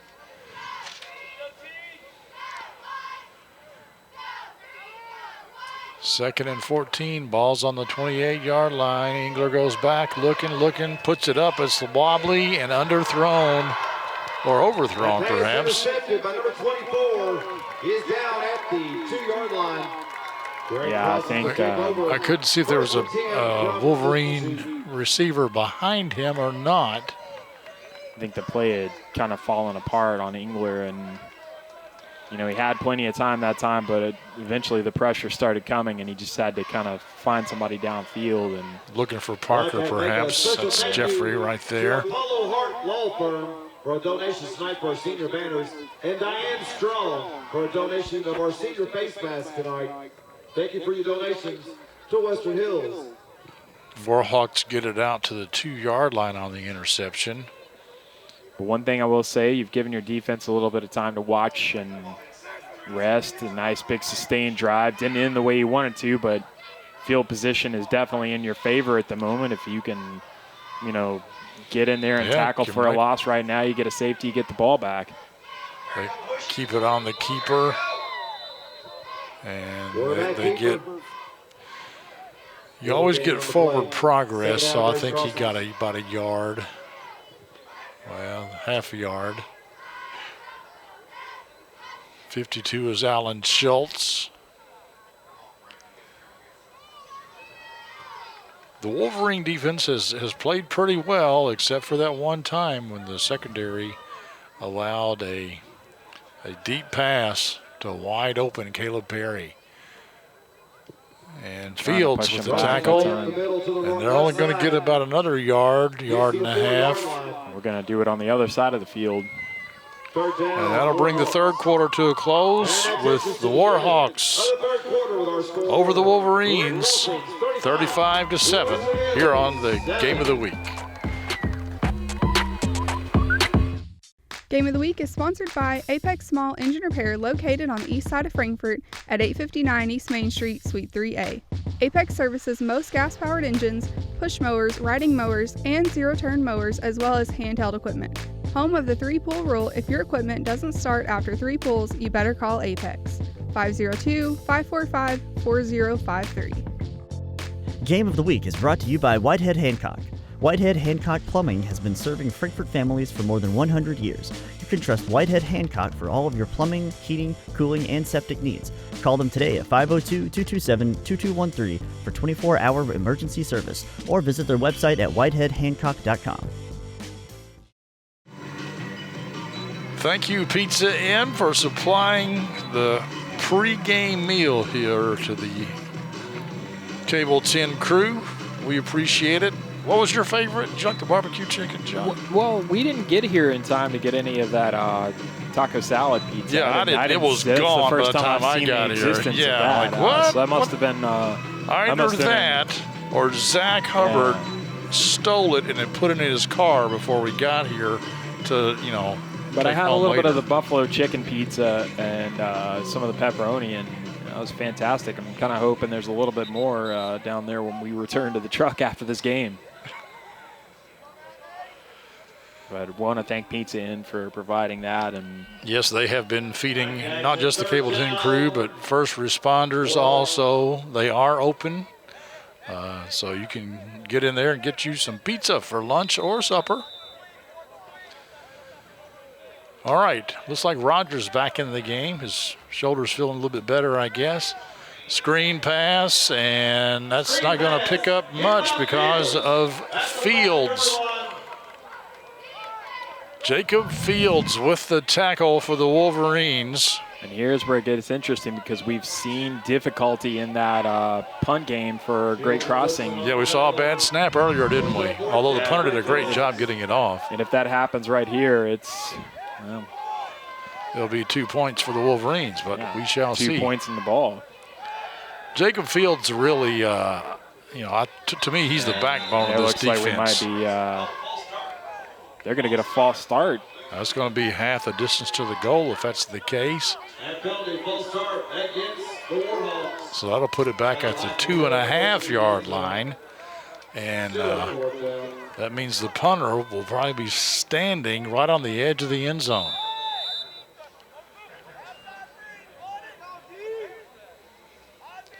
He is back there.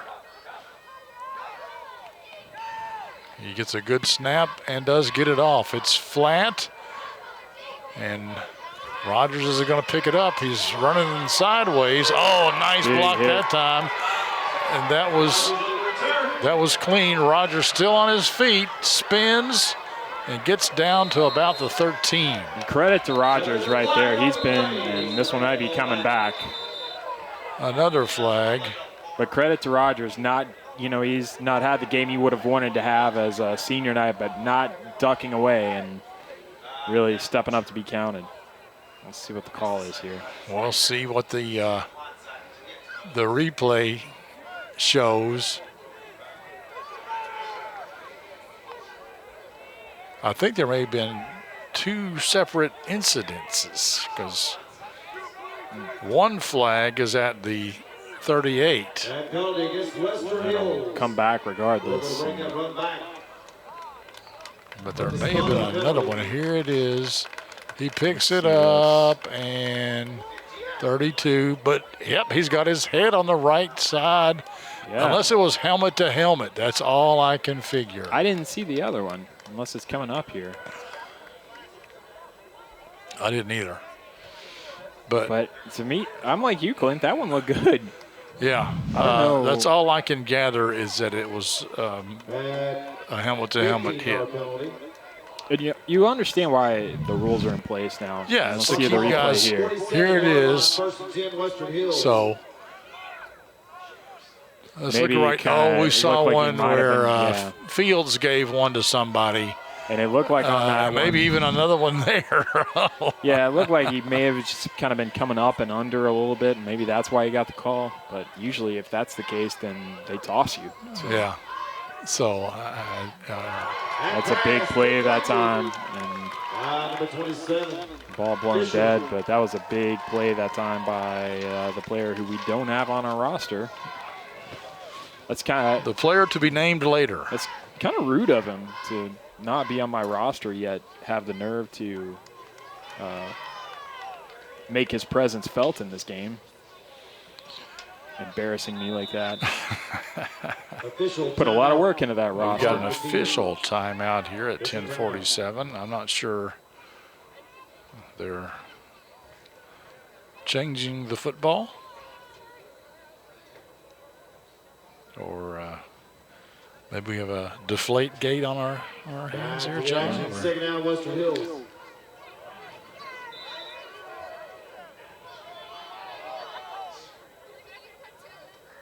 There's Dylan Engler, quarterback for the Wolverines. Blitz coming. They timed those blitzes perfectly that time, but Western Hills doing a good job picking it up. Pushing the ball across the 50. Jeffrey Parker gets a few yards, but it's still going to be about 3rd and 6. Yeah, nice that time by right at the line of scrimmage by Ian Newton, number 54 on that offensive line. Doing their job protecting the quarterback.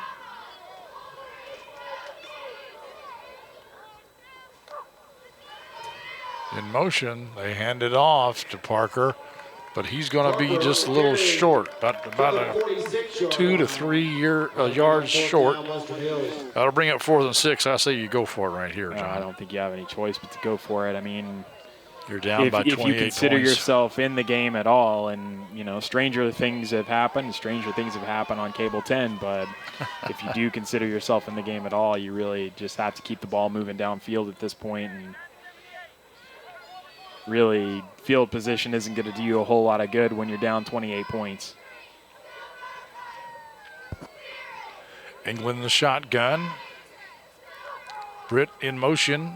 England takes it up himself. He's going to get it. I believe he's going to get it. Brought down by Patterson to the 42-yard line. For a first down. And in a game like this, officials are more likely, I think he legitimately got it, but even they're more likely to give it to you because change of possession takes longer. They can get the clock running sooner. They can go home sooner.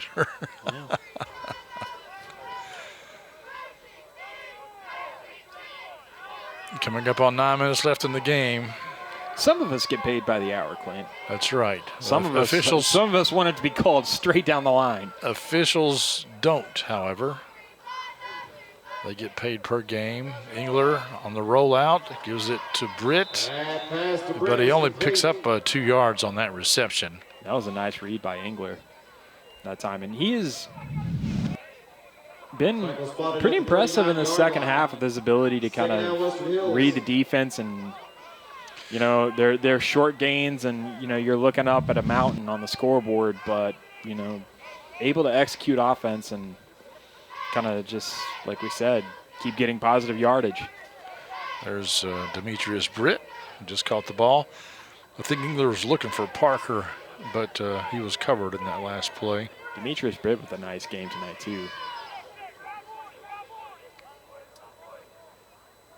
Pistol formation, 2 wideouts each side. A nice catch there. That's Perrin Witt. Perrin Witt gets free, and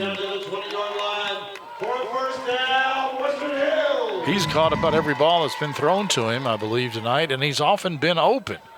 Western Hills right now, if they can keep this from being a running clock, and we're 1 touchdown away from that, but they're still in there fighting. And there's Perrin right there. I would argue that maybe scoreboard flatters Great Crossing just a little bit tonight, but that was trouble. That's Will Frazier, and he almost intercepted it. Yeah, I think at that point Jeffrey Parker might have seen that coming, and you can see he made the switch from receiver to cornerback pretty quickly here. And he may have been guilty of pass interference too. I think he hit him before the ball got there, but no call. It would be something if you saw 2 offensive pass interferences in a game. So, but if it's intercepted, is it really offensive pass interference? I guess it's just pass interference. Clint, don't blow their minds. It's the weekend. We've got enough to worry about. 2nd and 10. Oh, face mask not called. Parker, rather. But, yeah, clear face mask. And got those yards out of spite almost. Yeah, I will say this. I think it's a face mask. We'll see right Well, no, maybe not. No, I mean, maybe not a face. Nope, he's that's not a face mask. That was a good call or a good non-call by the official. Yeah, gotta admit, I mean, from just the high camera and looking out the window, we definitely thought face mask, but that's a great no call. So it's about 3rd and 8. And that's Britt with the carry, and he's only going to get about a couple. I think he had a couple of bigger tacklers on him that time that I don't think the physics would have worked out for him to carry like he did on the other side of the field. Brings up 4th down for Western Hills. So 4th and 4. Just big from a psyche and morale standpoint for Western Hills that they could punch it in the end zone here. There's a part of me, though, that thinks, like, we're really close. Let's kick a field goal just to see what the kicker's got. There's not many chances in high school. Engler is going to be sacked if he's not careful, and he is. He might have been better off just throwing the ball up. I have to say I agree with you, Clint. the kicking thing? Yeah. I mean, now that we've seen how that plays out, it totally makes sense. Yeah. Well, I'm just thinking, you're fairly close. You had the ball on the, what was it? Was it about the? Around the 20. Around the 20. So that would have been roughly a 40-yard field goal, maybe a little less. And just see. And if he can hit it, then that would give the kicker such a tremendous boost. And if he misses it, he could have worked on things. That's just me. I'm not the coach. I don't want to be the coach. So I'm not questioning Don Miller at all. I think he's doing a fabulous job. I just wonder, just wonder. Broughton with one thing I don't wonder about is those helmets. Those are slick. I really like those. Those Warhawk helmets. I just think I'm going to be seeing blue and white out of the front of my car instead of the back on the way home from the glare that's coming off of those helmets. They do glare right back at you. Like I said, they look kind of like disco balls almost.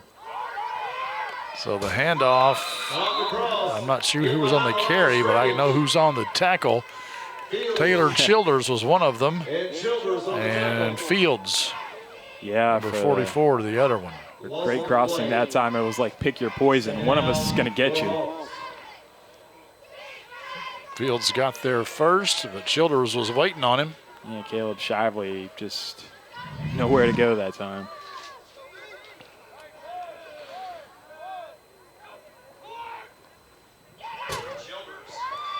And now we're kind of seeing normal service resumed as to what we saw in the first half.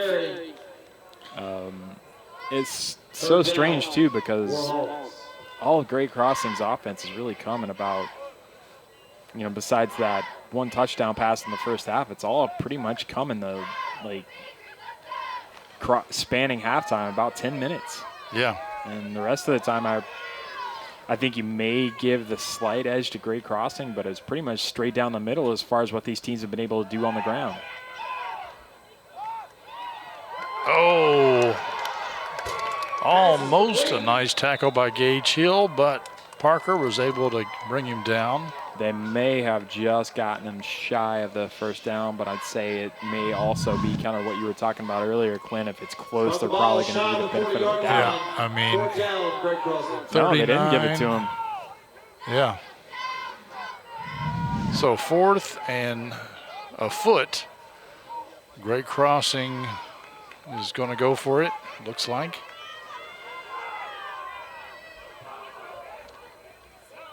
And they go quarterback keeper, but not a quarterback sneak. As Broughton gets it around to the end zone, gets the first down, stops the clock.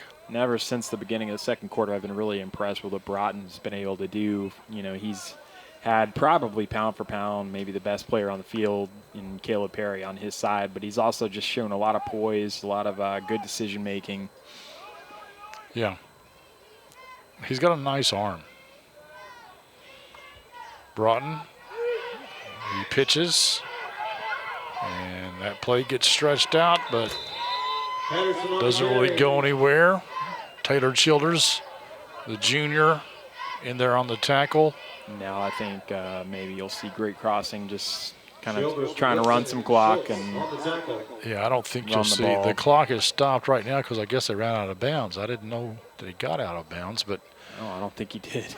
But they stopped it for some reason. But yeah, I don't think we're going to see many pass plays. I could be wrong. I'm often wrong. Ask my wife; she'll tell you.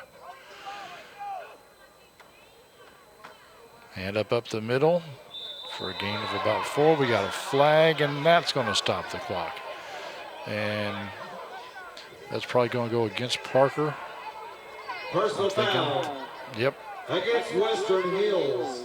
I didn't see it, but Parker was the only guy back there. And he is also coming out of the game.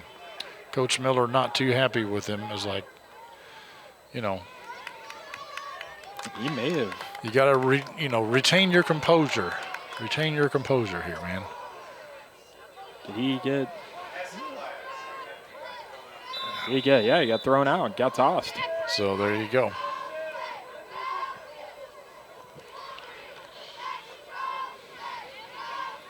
He's a fine football player, but he may have a little bit of growing up to do. But, they're in high school, so you kind of expect a little bit of that. Yeah, I didn't really see what happened, so tough to judge. In reverse, we got a flag on the play. Big hold right there. There's like 5 flags on the play. Casey Fain would have gotten the first down had there not been flags. Of course, had there not been flags, that meant there wouldn't have been holds and there may have been tackles. I didn't catch who the player's name was, but just had a hold of the back of Jason Rogers, keeping him from making that tackle, and I want to see what else happened as well. So this game is out of reach. I still want to see it because I want to see good football. But that's the thing. I want to see good football. And I mean, that was the obvious call right there, holding. It was plain for anybody to see. I've not seen good football. Well, here's the previous play where Parker got ejected. And I think it's he's picking up a guy who's not even the ball carrier. Picks him up and throws him down. So that's. And this was the one you can see one hold. That's a pretty good little hold there. And you didn't see there was another one that was kind of behind the play a little bit. That's a little later.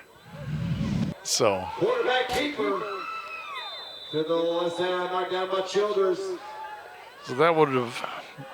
It did bring up about 1st and 20. Yeah, we're at about second and 19. Roughly. But the thing that Parker did, that alone probably wouldn't have gotten you ejected. It would have drawn a flag for sure. Yeah. But the fact that he's had a couple of other flags, he had that blindside hit before halftime, that sort of thing. Those all, Yeah, it's an accumulation. Yes. Now Brock just carrying it and gets it past the original line of scrimmage. Football is kind of like soccer, and unlike basketball. In basketball, you're allowed 5 fouls, and after that, you're done. You are effectively ejected from the game. Football and soccer, you can have as many as you want, but after a while, they're kind of like, they're like, look, man, we've called this stuff on you, so you get a yellow flag. We see a little bit of a shove there that time too. You got to love the pro wrestling heel spirit there, where you shove a guy, and as soon as garners the attention of the officials, you stick your hand up, and maybe you toss that foreign object out into the crowd so nobody saw it. Clint, you got any Halloween plans? Eat candy. What's your favorite candy? Oh, that's by far it's the Reese Cup. By that's far, a Reese solid Cup may contender, be the man I admit. am today. Yeah. 40 pounds overweight. Yeah, and as you know, I also like popcorn, and there is oftentimes popcorn in some form at Halloween. Or popcorn. 2:05 left to go in the game. Timeout on the field. We'll be back in a second here on the Game of the Week on Cable 10. Here at David Tolles Auto Pro, we know if people are driving right now, it's only for the most important reasons. And if their car breaks down, we need to get it back on the road. At Auto Pro, we want you to rest assured that we're doing everything in our power to keep you safe. We follow all recommended COVID-related safety guidelines when handling your vehicle. Our lobby and facilities are completely clean and sanitized every night, and we have touchless credit card processing. We appreciate your trust in these difficult times, and we want to thank you for shopping local. If you have to take it to somebody, you can take it to us. David Tolles Auto Pro. Thanks to David Tolles Auto Pro and all of our sponsors. I've taken my vehicles to David Tolles Auto Pro many times throughout the years. Even when David Tolles worked at before he started David Tolles Auto Pro, before he worked at another local auto dealership, I took it to him. So now he's got a whole crew of mechanics working for him. So if you need your car serviced, I recommend David Tolles Auto Pro. And he is also a longtime sponsor of this program, the Game of the Week. Some of my favorite Cable 10 commercials as well. David Tolles. I mean, Scott does a great job making some of those the David Tolles commercials are rather creative. And as a guy who used to work making local commercials, anybody that lets you stretch your legs creatively a little bit, you always appreciate that. Yeah. About the ball, 22-yard line. Nice run there. Keeper by Jake Broughton, the senior quarterback for Great Crossing. Folks, if maybe you've forgotten that this Great Crossing team is just 2 years old, and the juniors and seniors, most of them before they played at the Scott County, a football powerhouse. Yeah, I was going to say, if you ever wanted a feeder school, that would be the one to pick. So it's not like they're just, I'm sure they have a good coach. Great Crossing does with Ricky Bowling. He's certainly gotten them. They've been coached well down through the years. Yeah. They didn't come to Great Crossing not knowing anything about the sport of football. And you know it's not your night when you're getting blocked by your own guy. Just less than a minute now. Rough second half here for Western Hills, but to their credit, they have not stopped fighting. And Broughton still wants a touchdown. Running it into the end zone. And he gets it with only 37 seconds left to go in the game. He gets a TD. Don't know if we're going to, that one, we got a flag at the end of it. I'm not sure what that's going to bring it back. Or, I mean, it was at where the ball stops. You'd have to assume that's going to be kind of after the play. I will say this, though.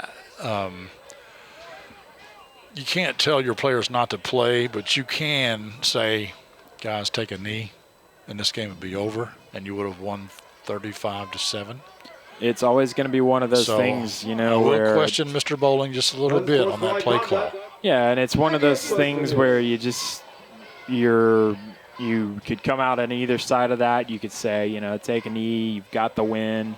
You could also say, make them stop you. Now, what we have right here, and he got that off and through, and I thought for sure Britt was going to be in there to block that thing. And yeah, we've seen Western Hills pressuring on those kicks a lot, just haven't been able to get to one. I don't know how he didn't. How did he stop here? Or I think he may have been afraid he was going to hit I think it took a deflection off of the bottom of his arm, it looked like. So that is not your night. No.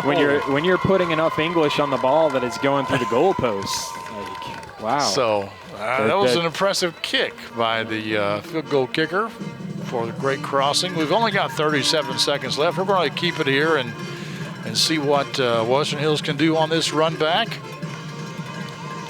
And we'll kind of take a look at next week, too. You know, we've got this great crossing team, and we mentioned it earlier. It's always up in the air what's going to happen, you know, as we kind of work our way through what our situation is with COVID-19 and everything. But, you know, Western Hills, they've got some more district games that they're going to have to play, and, you know, how we're going to arrange the schedule from there is still up in the air, and it's a problem that's got to be solved. And, you know, this great crossing team back home against Grant County, and it looks like they're going to have a second substantial win in 2 weeks. Yeah, to their name coming back here. Now, Western Hills was supposed to take on the Christian Academy of Louisville next week, a district game, just like DeSales would have been a district game, but they're not going to play it, at least not next week, because the Christian Academy of Louisville is under COVID quarantine. So we don't know what Western Hills is going to do. They did not have another district game against Mercer County. Maybe they could try to reschedule that one next week. That would be a home game if it is successful. The unfortunate part is they really want you to play the district games because that's how they determine playoff seeding. We're running out of weeks. The Franklin County Western Hills game scheduled for November the 6th, it may not happen. It would be a real shame if we didn't get to see that game here on cable tennis, something that everybody in this community looks forward to. And, you know, we were lucky to get the one over at Frankfort High a couple weeks ago, and certainly hope to get that one done as well as Western Hills. Nice run by Goodpasture there. Here. Someone tried to strip it from him, but he held on.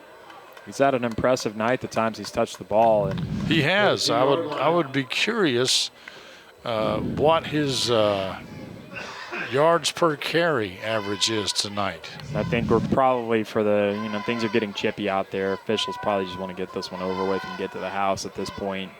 This will be the last play of the game, I'm sure, if they get it off. And they look, that's a busted play. Nobody's there. Engler probably just doing the smart thing to kind of save his skin. We're going to stay here. The game is over, 42-7. They will not shake hands, not because they're rude, but because that's just not the thing you do. In COVID, you kind of wave at each other. The head coach will go out there and bust elbows together. Given the temperature on the field, maybe that's not the worst idea. These teams aren't shaking hands right now. So maybe a little jawing going back and forth between the two teams right now. Great crossing coaches are saying, no, guys, just head to the bus, head to the bus. And they're waving, but Western Hills not really waving back. So perhaps we can look at some highlights of this game before we wrap it up. What do you think? Yeah, and I mean, you know, the cliche that they always say and it gets tired is it's a game of two halves, and this one doesn't really fit that category. It's more of a game of 3 quarters and 1 quarter because Western Hills coming right out of the gate, playing really impressively, really had this great crossing team up against it. And one thing that kind of stands out now looking at it is when Western Hills had the ball right around this area and were not able to convert when 4 and out, trying to get the ball into the end zone from their own probably 15-yard line early in the game. And at that point, they were moving the ball at will, and Great Crossing was having trouble getting anything going on the offensive end. But as you see here in the highlights and on the scoreboard, as you will see, that dynamic completely got turned on its head about halfway through the second quarter. Well, what started it off is a couple of turnovers that the Wolverines made. First a fumble, then an interception. But they were rolling, as you can see in some of these highlights here in the first quarter and midway through the second quarter. But then once the wheels started to come off, the wheels just came off. And you saw it right there, that big hitter right up the middle to Caleb Perry from Broughton, and I think that's really what got Great Crossing kind of untracked and really started getting they kind of got into rhythm and really it was all great crossing for about the next 15 minutes, and the way they played, that involved a lot of forced turnovers by Western Hills and a lot of big offensive plays. And that's one more place Western Hills did have some success on those little quick hitters and, you know, picking out 10, 15 yards. That's good to know that you can pull that off. This is. Yeah, we saw Engler kind of expand his game a little bit in this one, but big win for great crossing on the scoreboard. Western Hills, they never stopped fighting, but just came up short tonight. That's right. Well, folks, thanks for watching the Game of the Week. We hope to bring you a football game next week from somewhere. For John Piesheimer and everyone else involved with this broadcast, thank you very much for watching the Cable 10 Game of the Week. And thank you, Pizza Inn.